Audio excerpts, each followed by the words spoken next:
প্রিয় শিক্ষার্থী, আসসালামু আলাইকুম। ত্রিকোণমিতির আজকের নতুন একটা ক্লাস নিয়ে আমরা চলে আসছি। সেটা হচ্ছে ত্রিকোণমিতির অধ্যায় ভিত্তিক অঙ্ক। আর এই অধ্যায় ভিত্তিক অঙ্কগুলো আমরা কিভাবে করব, সহজে কিভাবে মনে রাখা যাবে, কখন কোন সূত্র পড়বে, আমরা সেটা আজকে শিখতে পারবো। তো আগের ক্লাসে আমি দেখিয়েছি কিভাবে ত্রিকোণমিতির সূত্রগুলো মনে রাখতে হয়। সূত্রগুলো মনে রাখার সহজ উপায়গুলো আমি দেখিয়েছি, এবং তোমরা যারা নতুন তারা এই চ্যানেলে সাবস্ক্রাইব করবা। করার পর তোমরা আমার সূত্র কিভাবে মনে রাখতে হয় সেটা দেখতে পারবা, শিখতে পারবা, এবং এই ক্লাসের মাধ্যমে তুমি সহজে কিভাবে ত্রিকোণমিতি অঙ্ক করা যায় সেটা তুমি শিখতে পারবা। তো দেখো, আজ আমরা যে ক্লাসটা নিয়েছি সেই ক্লাসে 2 নম্বর ম্যাথে আছে sin 3/4 হলে কে কোণের অন্যান্য ত্রিকোণমিতিক অনুপাত নির্ণয় করো। এখন আমরা যখন এভাবে ম্যাথ আমাদের থাকবে এ কোণের অন্যান্য ত্রিকোণমিতিক অনুপাত, এক্ষেত্রে বোঝাচ্ছে আমরা আগের ক্লাসে বলেছি যে সাইনের সাথে কার সম্পর্ক, কোসেক। আর ত্রিকোণমিতির অঙ্কে সাইন, কোসেক, কট, ট্যান, কস, সেক এইগুলো মিলে হচ্ছে ত্রিকোণমিতিক অনুপাত। এখন আমাদের শুধু সাইন দেওয়া আছে, সাইন বাদে আরো যে 5টা আছে সেই 5টার মান বের করতে বলছে। যখন এইভাবে কোনো অঙ্ক তোমার করতে বলবে তখন তুমি সাথে সাথে লিখবা দেওয়া আছে লিখবা সাইন a = 3/4। এখন জানি বলে লিখবা, আমরা জানি সূত্র তোমাদের শেখাইছি। এইভাবে যখন কোনো অঙ্ক দেবে তখন তোমরা আগে লিখবা দেওয়া আছে, দেওয়ার পর সাথে সাথে একটা চিত্র লিখবা। চিত্রটা হচ্ছে আমরা জানি এটা হচ্ছে সমকোণী ত্রিভুজ।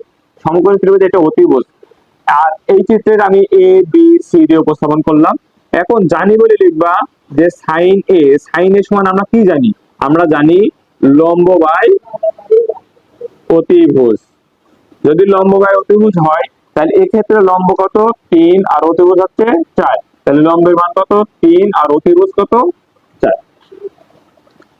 তাহলে লম্ব এটা অতিভুজ এটা ভূমি, আমরা এখানে মান বসালাম। এখন আমরা এই অঙ্কে কি সূত্র ফেলবো, আমাদের তো আরেকটা মান বের করতে হবে। যখন ত্রিকোণমিতিক অনুপাতের এই চিত্রের আরেকটা মান বের করতে হয় তখনই আমরা লিখবো যে পিথাগোরাসের সূত্র অনুসারে পাই।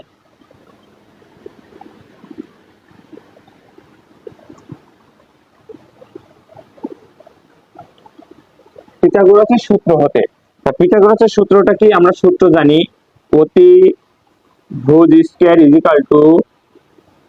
লম্ব স্কয়ার প্লাস ভূমি স্কয়ার। এখন অতিভুজ এখানে কত AC, তাই লিখবো AC স্কয়ার = লম্বের মান কত, লম্ব হচ্ছে AB, তাই AB স্কয়ার প্লাস ভূমির মান কত BC স্কয়ার। এখন দেখো AC এর মান কত, AC এর মান 4, তাই আমরা লিখবো 4 এর স্কয়ার। M এর মান কত 3, তাই লিখবো 3 এর স্কয়ার প্লাস BC এর কোনো মান নাই, BC এর মান বের করতে বলছে তাই BC রেখে দেব।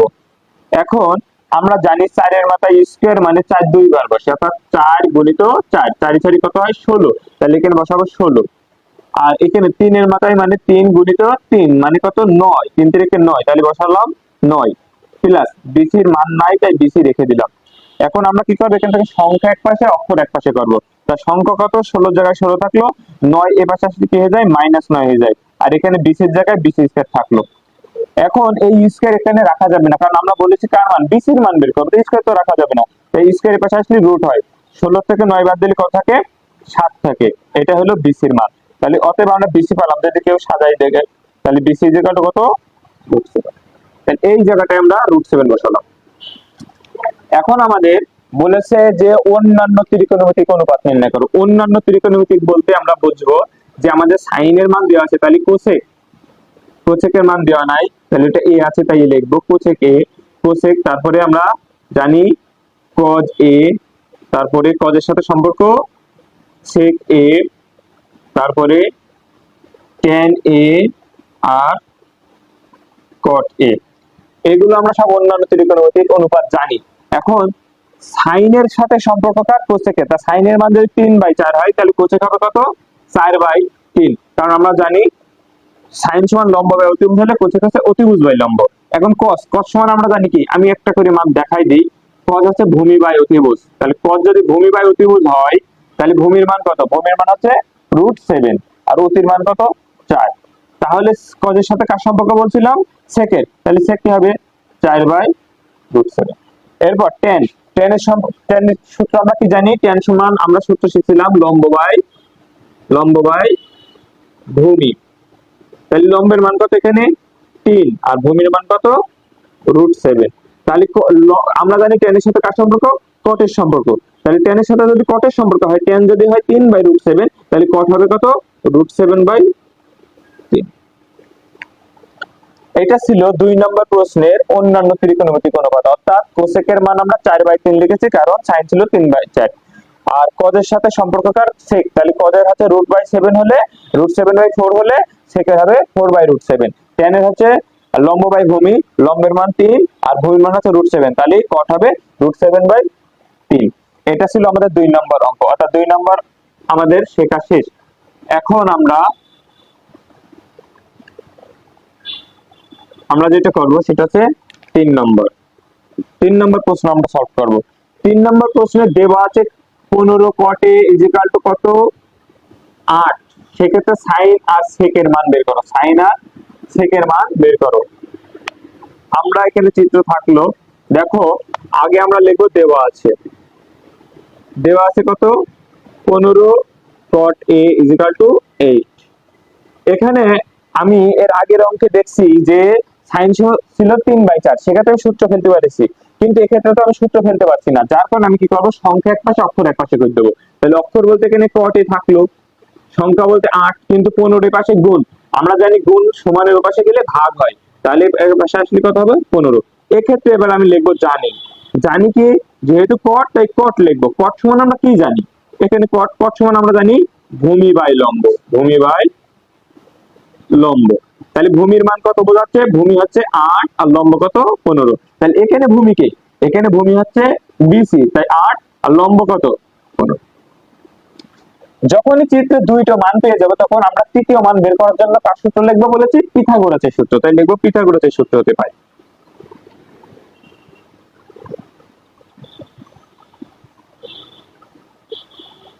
পিথাগোরাসের সূত্র আমরা কি জানি?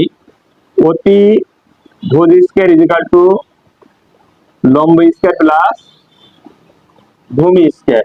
তাহলে অতিভুজ এখানে কি? অতিভুজ হচ্ছে এসি, তাহলে এসি স্কয়ার। লম্ব কি? এবি, তাই এবি স্কয়ার।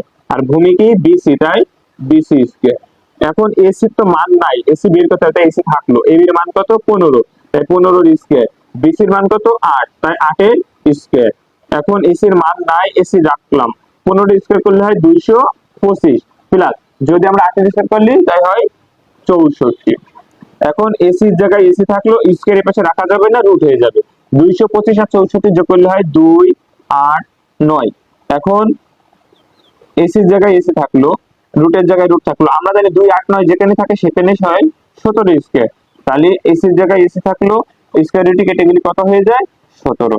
তার মানে আমরা এর আগে 2 এর স্কয়ার করলে 4 হয়, 3 এর স্কয়ার করলে 9, তার 5 এর স্কয়ার করলে 25, এগুলো শিখছি। অর্থাৎ 17 স্কয়ার করলে হয় 289, আর 289 যেখানে থাকবে সেখানে 17 স্কয়ার। এখন কি জন্য এখানে শুধু 17 হলো? কারণ স্কয়ার রুট কি হয়ে যায়, কেটে যায়, তাই এখানে 17 হলো। এখন এই যে এসির মান পেলাম এটা হচ্ছে 17। এখন আমাদের বলেছে কার কার মান বের করতে? বলেছে সাইন আর সেক, তাই লিখলাম সাইন এ আর সেক এ। তাই সাইন সমান আমরা কি জানি? আমরা জানি সাইন সমান লম্ব বাই অতিভুজ। তাহলে লম্বের মান কত? লম্বের মান এখানে 15 আর অতিভুজের মান কত 17। আর আমরা জানি সেক সমান কি? সেক সমান হচ্ছে অতি বাই ভূমি, অতিভুজ বাই ভূমি। তাহলে অতিভুজ কত? এখানে অতিভুজ হচ্ছে 17 আর ভূমি কত? ভূমি হচ্ছে 8। ঠিক আছে। তাহলে আমাদের যখনই চিত্রের এইভাবে দেবে বা মান দেবে, আমাদের এখানে ছিল কত 15 cot a = 8, কিন্তু আমরা সূত্র ফেলতে পারছি না, যার কারণে সংখ্যা এক পাশে অক্ষর এক পাশে করে দিলাম। তাই cot এর জায়গায় cot a থাকলো, 15 এর পাশে আসলে ভাগ হয়। এবং আমরা জানি যে cot এর সূত্রই ফেলবো, আমরা এখানে sin ফেলতে পারবো না, কারণ কি মান যেটা দেওয়া আছে। তাহলে cot কত? ভূমি বাই অতিভুজ। তাহলে এখানে আমরা ভূমি বাই অতিভুজ, ভূমি বাই লম্ব। তাহলে ভূমির মান কত 8 আর লম্বের মান কত 15। আমরা এখানে যখন দুটো মান পেয়ে গেছি, ভূমির মান বসাইছি 8 আর লম্বের মান বসাইছি 15, সেক্ষেত্রে আমরা দুইটা ওর মান পেয়েছি, আর একটা মান বের করতে আমরা কার সূত্র ফেলবো? পিথাগোরাসের সূত্র আমরা ফেললাম, এবং তারপরে আমরা এখান থেকে সাইনের মান আর সেকের মান বের করে আনলাম। অবশ্যই অঙ্কটি ভালোভাবে তোমরা বুঝেছো। এখন দেখো এরপরে যে অঙ্কটা আছে সেটা হচ্ছে 4 নম্বর। এটা 4 নম্বর। এখানে বলছে এবিসি সমকোণী ত্রিভুজের সি সমকোণ। আচ্ছা, সমকোণের জায়গা কোনটা আমরা জানি এটা, কিন্তু এখানে তো বি রয়েছে, বি বসবে না। তাহলে যেহেতু বলেছে সি সমকোণ, তাহলে এখানে সি বসবে। এরপর বলছে তাহলে এখানে বি বসাই দিলাম, তাহলে এখানে সি বসলো। এখন বলছে যে সি সমকোণ, তাই সমকোণের জায়গায় সি বসালাম। এ বি 13, তাহলে এ বি এখানে কত 13। আর বলেছে বিসি 12, তাহলে বিসি কোনটা এটা, তাহলে 12। এইটার মান বের করতে হবে। আমি বলেছি তাহলে আগে আমাদের দেওয়া আছে সেটা লিখি। দেওয়া আছে এ বি সি ত্রিভুজের A B is equal to 13 centimetre আর BC is equal to 12 centimetre. দেখো আমাদের এই মান দেওয়া আছে, তাই আমরা কি করলাম, চিত্র আঁকালাম। সির জায়গায় এখানে কেন সি দিলাম, এর আগে বি ছিল, কেন সি দিলাম, কারণ বলে দিয়েছে সমকোণটা হচ্ছে সি, আর সমকোণের জায়গা আছে এই জায়গা, তাহলে এখানে সি বসবে, এ বি বসালাম। আর এটা দেওয়া ছিল, আমি বলেছি যে চিত্র থেকে যখন আরেকটা মান বের করতে হয় তখন আমার পিথাগোরাসের সূত্র বের করতে হয়। তাই আমরা লিখবো, এখানে কি লিখবো, পিথাগোরাসের সূত্র হতে, পিথাগোরাসের সূত্র হতে। তা পিথাগোরাসের সূত্র আমরা কি জানি, অতিভুজ স্কয়ার ইজ ইকুয়াল টু লম্ব স্কয়ার প্লাস ভূমি স্কয়ার। এখন দেখি অতিভুজ কি আছে, অতিভুজ হচ্ছে এবি, তাই AB square is equal to লম্বের মান কত আছে এসি, এসি স্কয়ার প্লাস ভূমির মান কত আছে বিসি স্কয়ার। দেখো এবির মান দেওয়া আছে, এবির মান কত 13, তাই 13 বসাই দিলাম, 13 স্কয়ার। আর এসি, এসির মান নাই, তাই এসি লিখে দিলাম। বিসি, বিসির মান কত আছে 12, তাই লিখলাম 12 স্কয়ার। আমরা জানি 13 স্কয়ার করলেই বসাতে হয় 169, আর যেখানে এসি মান নাই তাই এসি স্কয়ার থাকলো। যেখানে 12 স্কয়ার সেখানে আমরা বসাবো 144। এরপর সংখ্যা এক পাশে, অক্ষর এক পাশে, তাহলে 169 থাকলো, এই পাশে 44 প্লাস আছে সমান এই পাশে আসলে মাইনাস হয়ে যাবে, মাইনাস এসি স্কয়ার। এখন দেখো 169 থেকে যদি 144 বাদ দেওয়া হয় তাহলে হয় কত 25 is equal to AC square. এখন আমি বলেছি কি এই স্কয়ার এর পাশে আসলে কি হয়ে যায় রুট, রুট, তাহলে যেখানে 25 সেখানে লেখা যায় 5 এর স্কয়ার ইজ ইকুয়াল টু কত এসি। অর্থাৎ এই স্কয়ার এর পাশে আসলে রুট হলো, আর যেখানে 25 ছিল সেখানে 5 এর স্কয়ার, আর 5 এর স্কয়ার করলে এখানে স্কয়ারের কেটে গেলে কত হয় 5, এটা হচ্ছে এসি এর মান। তাহলে এসি এর জায়গায় আমরা কত বসাতে পারি 5। এখন আমাদের বলেছে সাইন থিটা কস থিটা, এটা হচ্ছে কস থিটা ও ট্যান থিটা মান বের করো। তাহলে অতএব সাইন থিটা, তারপরে কস থিটা, আর বলেছে ট্যান থিটা। তাহলে সাইন থিটা জানি কি, সাইন থিটা আমরা জানি লম্ব বাই অতিভুজ। আমি এখানে সূত্রটা তোমাদের লিখে দেখাচ্ছি, কেউ যদি সূত্র না লিখে একবারে মান বসায় তাও হবে, কিন্তু আমি সূত্রটা লিখছি যাতে তোমাদের সূত্রটা তোমাদের আবার শেখা হয়ে যায়। যেহেতু সাইন থিটা লম্ব বাই অতিভুজ, তাহলে লম্ব কত, লম্ব হচ্ছে 5 আর অতিভুজ কত 13। একই ভাবে cos থিটা, cos আমরা জানি ভূমি বাই অতিভুজ, ভূমি বাই অতিভুজ। তাহলে ভূমির মান কত, ভূমি হচ্ছে 12 আর অতির মান কত 13। আর tan, tan আমরা জানি কত লম্ব বাই ভূমি। তাহলে লম্বের মান কত, লম্বের মান হচ্ছে 5 আর ভূমির মান কত 12।